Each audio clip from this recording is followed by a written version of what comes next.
हम भी आपके साथ हैं, तो चलो। तो तैयारी होती है और राम, श्री राम उन सीधे साधे वानरों में जो राक्षसों का भी प्रतिरोध नहीं कर पाते हैं, शक्ति भरने का काम करते हैं, अस्त्र शस्त्र चलाना सिखाते हैं, अस्त्र शस्त्र से उनको सज्जित करते हैं। और अस्त्र शस्त्र से जब सज्जित उनको कर रहे हैं और अस्त्र शस्त्र चलाना सिखा रहे हैं, उसी दौर में सुग्रीव और राम का बार बार संवाद हुआ है। कंब रामायण में एक बहुत सुंदर स्टेटमेंट है, वो भी मैं आपको सुनाता हूं। सुग्रीव पूछ रहा है एक दिन राम से कि आपने मेरा राज्य वाली से जीतकर मुझे दिया, अब मेरे मन में तो वैराग्य पैदा हो रहा है, मैं क्या करूं? राज्य छोड़ के मैं जाना चाहता हूं। तो राम जो उसको उत्तर दे रहे हैं, देखो राज्य क्यों स्थापित किया जाता है, राज्य की स्थापना के पीछे कारण क्या होता है और उद्देश्य क्या होते हैं। तो कहते हैं अपनी प्रजा को आर्थिक लूट से बचाने के लिए राजनीतिक सत्ता स्थापित करनी पड़ती है। अपनी प्रजा को आर्थिक लूट से बचाने के लिए राज्य सत्ता स्थापित करनी पड़ती है और राज्य सत्ता की रक्षा करने के लिए सेना की जरूरत होती है और सेना की जरूरत पूरी करने के लिए धन संपत्ति चाहिए और धन संपत्ति चाहने के लिए उत्पादन और व्यापार की जरूरत होती है और इन सब का समूह जो हो जाता है उसी को राज्य शक्ति के रूप में माना जाता है। तो सुग्रीव कह रहे हैं कि देखो हमको सेना चाहिए, इसके लिए हमको राज्य की लूट बंद करानी है, इसके लिए राज्य सत्ता आसानी से हम पालन कर सकें। तो वो सुग्रीव से कहते हैं कि तुम्हारे लिए छुटकारा नहीं है कि तुम वैराग्य धारण करो और चले जाओ, अब तो तुम्हें ये चलाना है और आगे बढ़ाना है। तो राज्य स्थापित करने के पीछे का जो कॉन्सेप्ट है वो श्री राम उनको समझाते हैं। आर्थिक लूट से बचने के लिए राज्य चाहिए, राज्य की रक्षा के लिए सेना चाहिए, सेना के लिए धन संपत्ति चाहिए और धन संपत्ति इकट्ठा करने के लिए राज्य में उद्योग और व्यापार चाहिए। ये पूरा एक चक्र है और वो राम कहते हैं कि इसमें से अगर कुछ भी निकल गया तो सब चला जाए। उसके बाद एक और दूसरी बात वो सुग्रीव से कह रहे हैं कि देखो सुग्रीव, राज्य को धन की आवश्यकता है, ये बात बिल्कुल सही है, लेकिन ये धन प्रजा के कल्याण में लगने वाला होगा तो श्रेय होगा और जो प्रजा का शोषण करने वाला हुआ तो ये छोड़ने लायक होगा। तुम तय कर लो कि तुम्हारे राज्य के लिए धन की जरूरत है तो किस रास्ते से लाना है, प्रजा के कल्याण वाला या प्रजा के शोषण वाला। तो सुग्रीव कहता है आपके रहते मैं सोच कैसे सकता हूं। तो राम कहते हैं कि इसका संकल्प हमेशा याद रखो कि धन वही जो प्रजा का कल्याण कर सके, ऐसा धन बिल्कुल नहीं जो प्रजा के शोषण से आया हुआ। तो धीरे धीरे राम एक आदर्श राज्य की कल्पना बुनते चले जा रहे हैं। एक आदर्श राज्य कैसा होता है उसकी स्थापना में लगे हुए। अब आखिरी समय है उनके अभियान का कि जब सुग्रीव और हनुमान की मदद से सेना तैयार होती है और सेना को लेकर लंका की तरफ कूच करते हैं, तो सेना जब समुद्र के किनारे पहुंचती है तब राम को उसका अंदाजा होता है कि कितने सैनिक हैं उसमें। तो लक्ष्मण पूछ रहे हैं कि क्या आपको भरोसा है कि ये सेना रावण से लड़ेगी? तो राम उनको कहते हैं कि हाँ, भरोसा ही नहीं विश्वास है कि ये लड़ेगी ही नहीं, रावण को पराजित करेगी। तो कहने लगे वो कैसे? तो वो कह रहे हैं कि ये जो सब सैनिक है ना, ये फुल टाइमर नहीं है, पूर्णकालिक सैनिक नहीं है, ये सब अर्धकालिक है। माने ये राज्य के नागरिक हैं, अपनी जिंदगी चलाते हैं, अपना परिवार चलाते हैं। चूंकि ये रावण से पीड़ित हैं इसलिए मेरे साथ आए हैं और सेना में शामिल हुए। ये पूर्णकालिक सैनिक नहीं है, इसलिए इनकी भावना बड़ी है। ये पैसे के लिए नहीं लड़ने आए हैं, ये अपने सम्मान की रक्षा के लिए लड़ने के लिए आए हैं। इनकी जो पत्नियों को रावण उठा ले गया है उनको वापस लेने के लिए मेरे साथ आए। पूर्णकालिक सैनिक और अर्धकालिक सैनिक का मतलब जो वो समझा रहे हैं कि हम जिनको पगार देते हैं और वो सेना के लिए लड़ते हैं, उनका भरोसा नहीं है। हमसे ज्यादा कोई पगार देगा तो वहां चले जाए, लेकिन इनमें कोई पगारधारी नहीं है। ये सब एक्टिविस्ट हैं, एक तरह से आज की भाषा में सोशल एक्टिविस्ट हैं। ये अपने अपने अपमान का बदला लेने के लिए रावण के खिलाफ है। ये सिर्फ मेरी पत्नी के अपमान का बदला नहीं, इनकी अपनी पत्नियों के अपमान का बदला लेंगे। इसलिए मुझे लगता है कि ये लड़ेंगे ही नहीं, जीतेंगे। तो लक्ष्मण पूछ रहे हैं, आपको मालूम है इनमें कैसे कैसे सैनिक हैं? तो राम कहते हैं, हाँ, इनमें कई सैनिक ऐसे हैं जो सवेरे से शाम तक लोहा गलाते हैं भट्टियों पर और उनसे कुछ औजार बनाते हैं, और समय मिलता है तो मेरे पास अभ्यास करने के लिए आते हैं। फिर वो कहते हैं कि इनमें से कई सैनिक ऐसे हैं जो कुम्हारी का काम करते हैं, चाक चलाते हैं, मिट्टी के बर्तन बनाते हैं, उसमें से समय बच जाता है तो मेरे पास आते हैं प्रशिक्षण लेने के लिए। फिर वो कहते हैं इनमें से कई सैनिक ऐसे हैं जो धागा बनाते हैं, कपड़ा बुनते हैं, बुनकर हैं, जब इनको समय मिल जाता है तो मेरे पास प्रशिक्षण लेते हैं। तो लोहार हैं, कुम्हार हैं, बुनकर हैं, धुनकर हैं, 18 जो हम जानते हैं ना गांव गांव में कारीगरी का काम करने वाले, वो सब रामचंद्र जी के सैनिक हैं। कारीगरों को सैनिक बना दिया, ऐसा कोई राजा हमने हजारों साल इस देश में देखा नहीं। कारीगरों को सैनिक बना दिया। जितने भी राजा हैं, दशरथ के पहले के 5 कुल, रघु से शुरू होता है और दशरथ तक आते 5 बीते हैं कुल। इन 5 समय में जितने भी राजा हुए हैं सबके पास पूर्णकालिक सैनिक हैं, पगार पर काम करने वाले सैनिक हैं। राम अकेले राजा हैं अपने कुल में जिनके पास एक भी सैनिक नहीं है जो पगार लेकर लड़े। वो तो लड़ रहे हैं इसलिए कि उनके सम्मान का प्रश्न। आप सोचो, साधारण से लोग जो लोहारी, कुम्हारी, बुनकरी का काम करते हैं उनको सैनिक बना दिया, ये तो कोई विरले ही लोग कर पाते हैं। साधारण से वानरों को रावण से लड़ने के लिए खड़ा कर दिया, ये तो कोई विरले लोग कर पाते हैं। और इन सब की सेना इकट्ठी होकर जब पहुंची है समुद्र के किनारे, तो बड़ा प्रश्न है समुद्र पार कैसे करें, लंका तक जाएं कैसे। और उसके पहले की घटना यह है कि यह तय किया गया कि भाई हम सब समुद्र जाएंगे पार करने के लिए, उसके पहले किसी एक को भेज के देख लो। तो हनुमान को भेजा गया है, वो लंका पहुंचे हैं। पहुंचने के बाद वो सब जो उन्होंने किया है वो आप सब जानते हैं। लौट के हनुमान जी पूरा वर्णन कर रहे हैं, रावण ऐसा है, उसका व्यवहार ऐसा है, उसकी सेना इतनी है, महल ऐसा है, सुरक्षा इतनी है, पहुंचना मुश्किल है, वगैरह वगैरह। तो व्यूह रचना हो रही है। तो पहली व्यूह रचना की समुद्र पार कैसे करें, एक हनुमान तो जा सकते हैं, सबकी तो ताकत नहीं है, तो पुल बनाओ। तो पुल बनाने के लिए राम एक भाषण देते हैं अपनी सेना के सैनिकों कि हमें पुल बांधना है, लेकिन ये असंभव है। क्यों? समुद्र पर पुल बांधना ये तो कभी हुआ नहीं है। राम जी के पहले तो कभी हुआ नहीं है और राम जी के बाद भी हुआ नहीं है।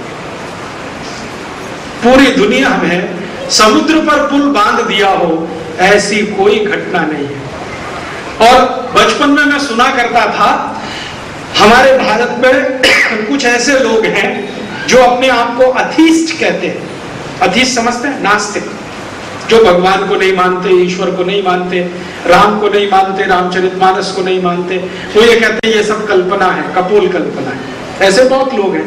उनमें से हमारे एक टीचर भी थे, हिंदी पढ़ाते थे हमको, और एकदम नास्तिक। और आप जानते हैं कि हिंदी में तो ये सब आता ही है, रामचरितमानस भी आता था, हमें पढ़ना पड़ता था, और 10 नंबर का सवाल भी आता था उस पर। तो उन्हें वो रामचरितमानस पढ़ानी भी पड़ती थी। तो वो पढ़ाते जाते थे, अंत में एक लाइन जोड़ देते थे, ये सब कल्पना है, ये सब कल्पना है। अब एक दिन हम सब पढ़ रहे थे यही कि भगवान राम ने पुल बांधा।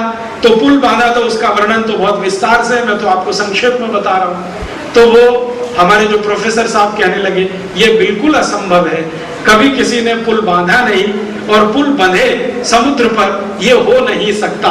विज्ञान से ये सहमत नहीं, माने विज्ञान से सम्मत नहीं है, विज्ञान इसकी परमिशन नहीं देता कि पुल बन जाए किसी समुद्र में। तो उस समय मुझे तो कुछ समझता नहीं था, और बात तो उनकी याद थी मुझे। अभी थोड़े दिन पहले मेरा एक दोस्त जो मेरे साथ पढ़ाई करता था, अब अमेरिका में नौकरी करता है, नासा में काम करता है। तो उसने मुझे कुछ फोटोग्राफ्स भेजे। उसने कहा देखो हमारे नासा के सैटेलाइट ने कुछ फोटोग्राफ्स उतारे हैं जो तुम्हारे बहुत काम के हैं। तो मुझे मालूम नहीं था कि वो फोटोग्राफ्स का विषय क्या है।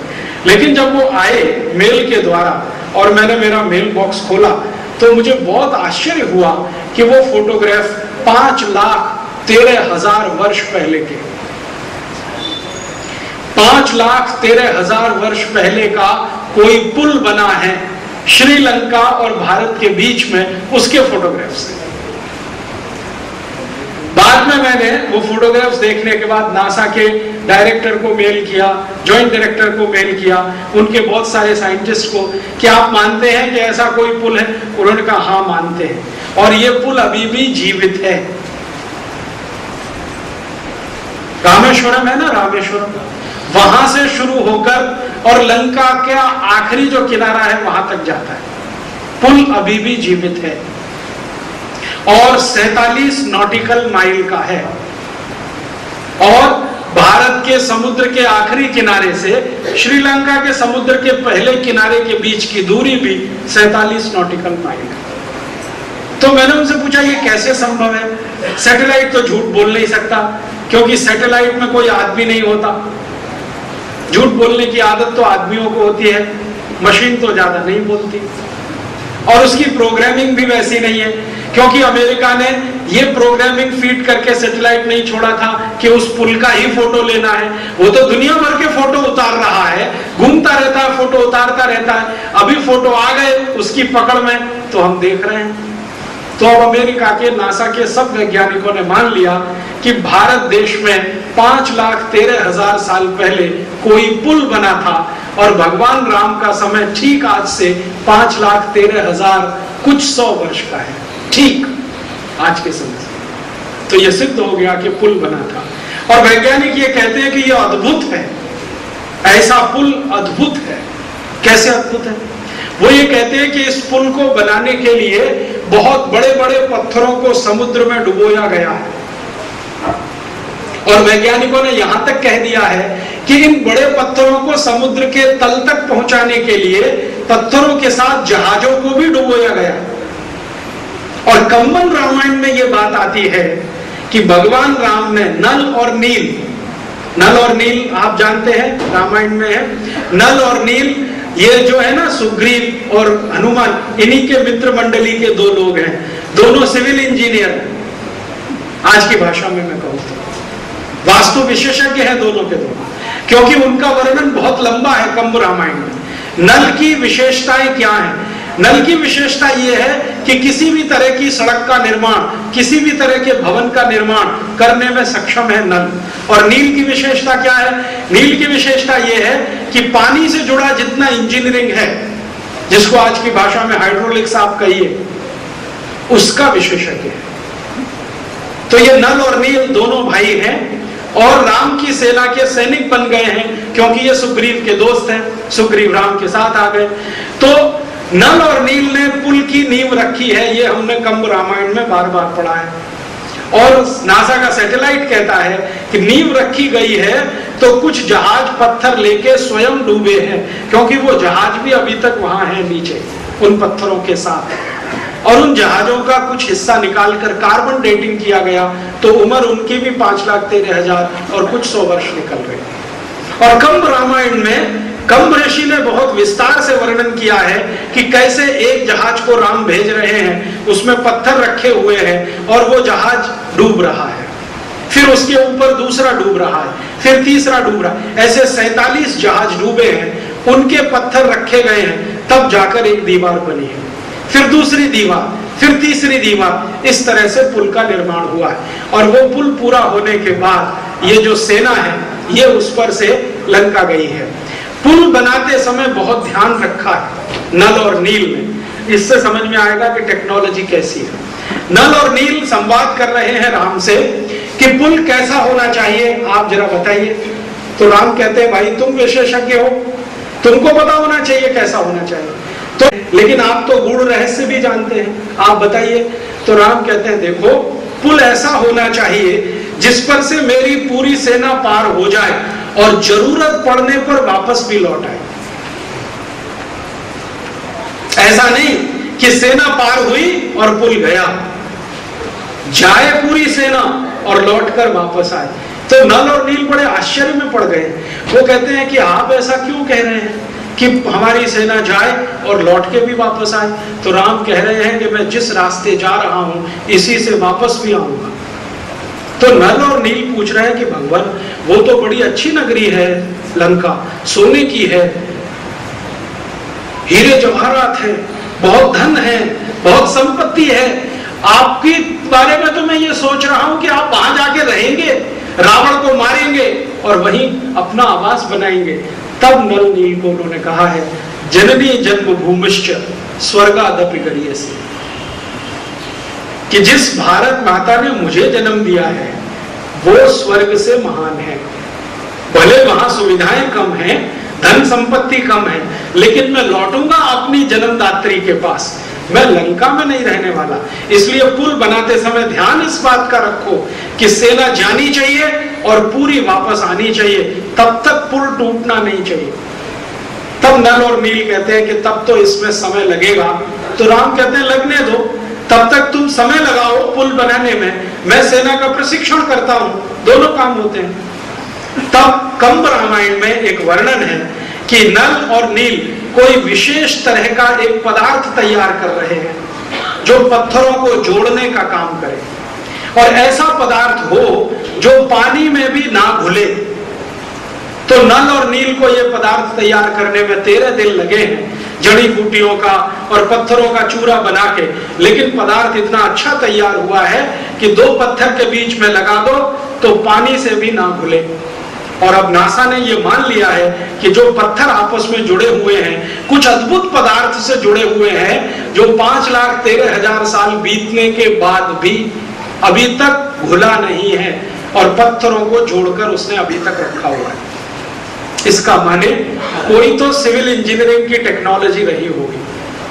आज की आधुनिक विज्ञान में ले दे के जोड़ने के लिए एक ही चीज है, वो है सीमेंट, और सीमेंट की अधिकतम जिंदगी 100 साल है।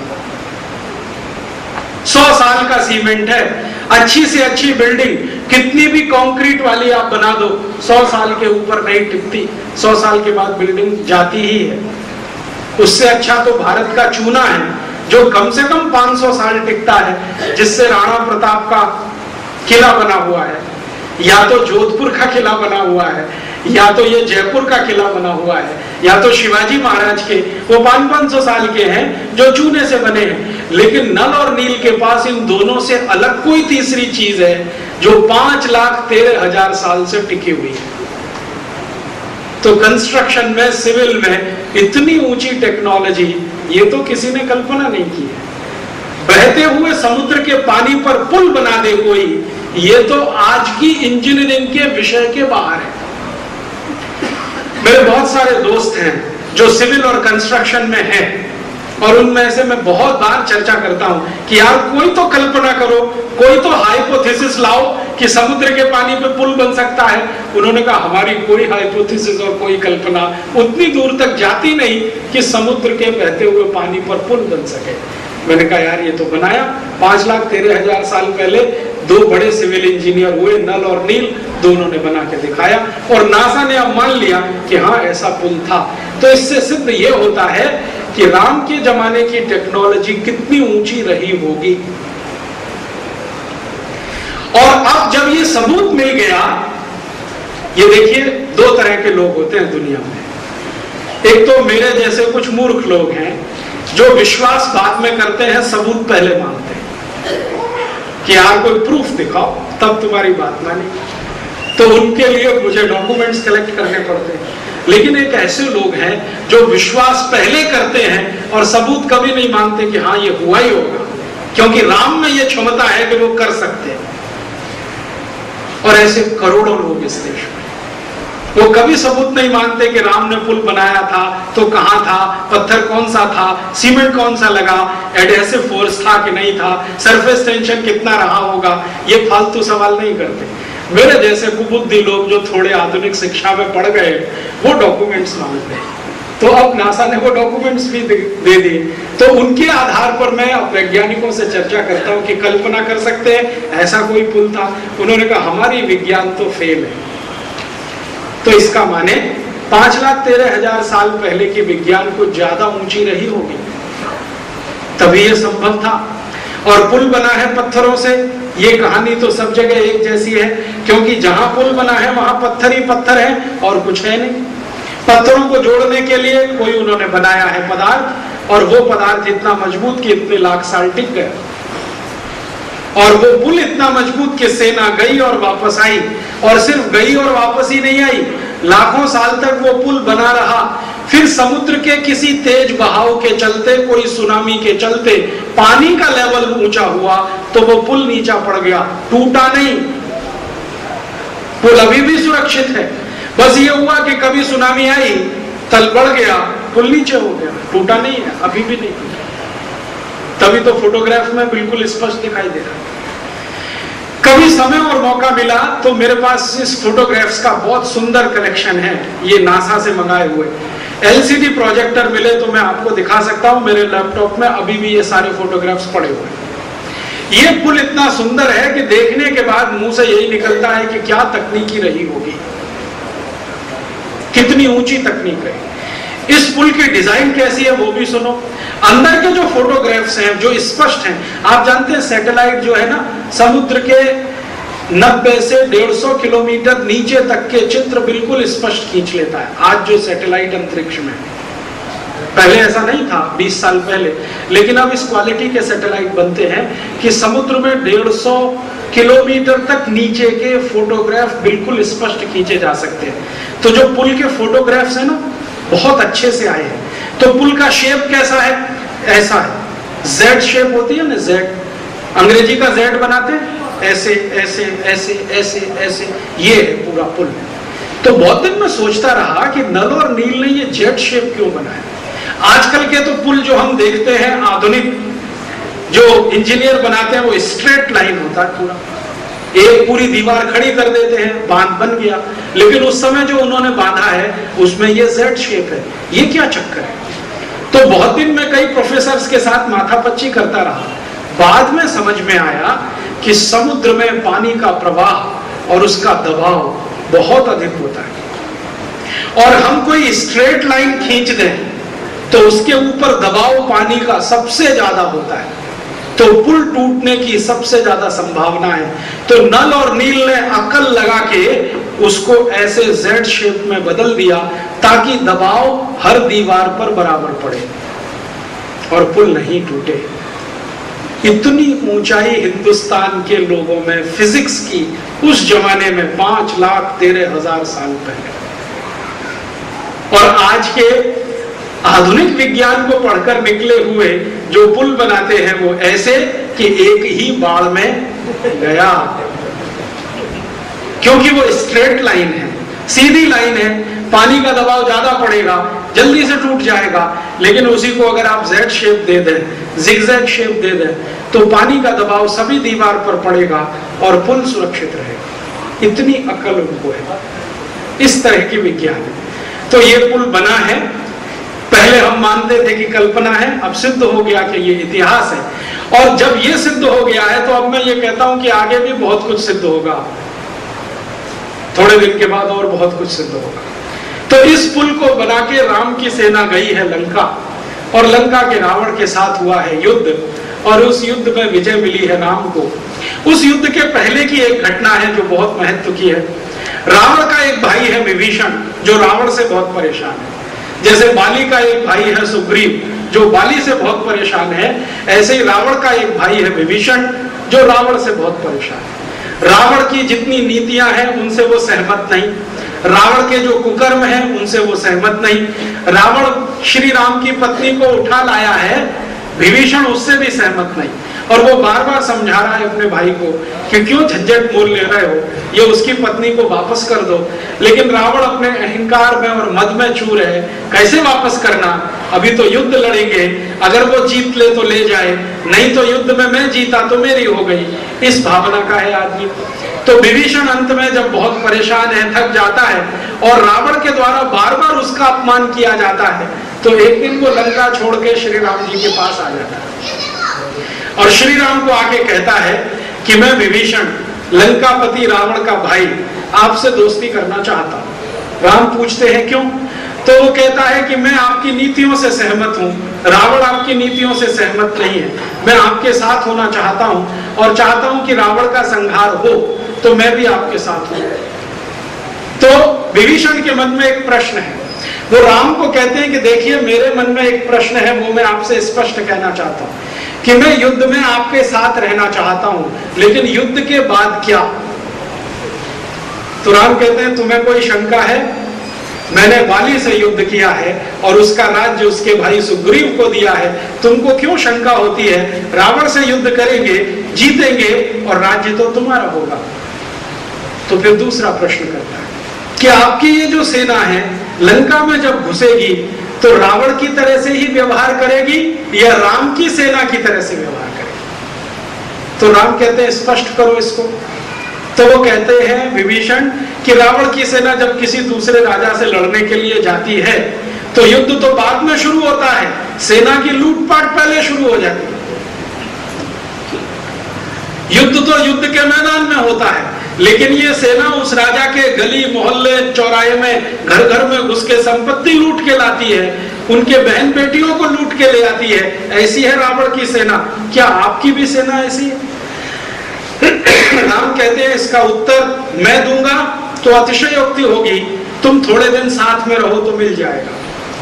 तो हनुमान कहते हैं कि आपको ऐसी शंका करने की जरूरत नहीं है, क्योंकि ये जो सेना है वो जन सेना है, पगार वाली सेना नहीं है। इसमें एक भी सैनिक वेतन लेकर लड़ने वाला नहीं है, ये अपने सम्मान के लिए, इसमें एक भी सैनिक वेतन लेकर लड़ने वाला नहीं है, ये अपने सम्मान के लिए लड़ने वाले लोग हैं। इसलिए चिंता मत करो, ये किसी को लूटेंगे नहीं, क्योंकि अगर इनको लूटने का ही लालच होता तो ये श्री राम के पास आते क्यों? क्योंकि श्री राम तो इनको तनख्वाह दे नहीं रहे, पगार दे नहीं रहे, उल्टा इनका समय खर्च हो रहा है। तो विभीषण आश्वस्त होता है। और तीसरी और आखिरी बात राम से पूछता है कि जब आप रावण को परास्त युद्ध में करेंगे तो अन्याय का बदला किससे लेंगे? तो राम कहते हैं चिंता मत करो, रावण और उसको सहयोग देने वाले और उसकी नीति बनाने वाले जो सहयोगी हैं, सिर्फ उन्हीं तक मेरी नजर है, उसके आगे किसी एक व्यक्ति को भी नुकसान नहीं होगा। तो विभीषण कहता है कि फिर मैं आपसे वायदा करता हूं कि लंका की जो प्रजा है वो आपके साथ रावण के खिलाफ लड़ेगी। तो राम कहते हैं फिर तो युद्ध में विजय निश्चित है। और उसी समय विभीषण के मन से ये निकल जाए, उसके मन में शंका ना रहे, तो राम उसका राज तिलक वहीं समुद्र के पानी और बालू से करते हैं कि आज से हम तुम्हें लंका का राजा घोषित करते हैं। तब विभीषण कहता है कि मैं आपको कुछ गुप्त बातें बताता हूं जिससे रावण का संहार करना आसान होगा। और उन गुप्त बातों के आधार पर युद्ध है। युद्ध की कहानी आप सब जानते हैं। रावण का संहार होता है, रावण मरता है, विभीषण को राजा बना दिया जाता है, सीता को लेकर राम अयोध्या वापस आते हैं और आगे की कहानियां आप सब जानते हैं। इसमें से जो मैं आपको ध्यान में लाना चाहता हूं वो ये कि राम कथा तो इतनी सी ही है, लेकिन इसका जो विश्लेषण है वो बहुत गहरा है। अब मैं आता हूं इस राम कथा से भारत की समस्याओं का समाधान। क्या समस्याओं का समाधान होता है? राम जी का पहला स्टेटमेंट जो आपने को मैंने कोट किया, जो सबसे ज्यादा गंभीर और ऊंचाई वाला है, वो ये कह रहे हैं कि राज्य होता है आर्थिक लूट से प्रजा को बचाने के लिए, और राज्य बचाने के लिए सेना होती है, सेना के लिए सैनिक होते हैं, और धन शक्ति की जरूरत होती है, लेकिन धन शक्ति शोषण आधारित नहीं। ये अब हिंदुस्तान की आज की समस्या क्या है और इसका समाधान इसमें से क्या निकलता है? आज का जो राज्य है हमारे देश का, जिसको अलग अलग राजनीतिक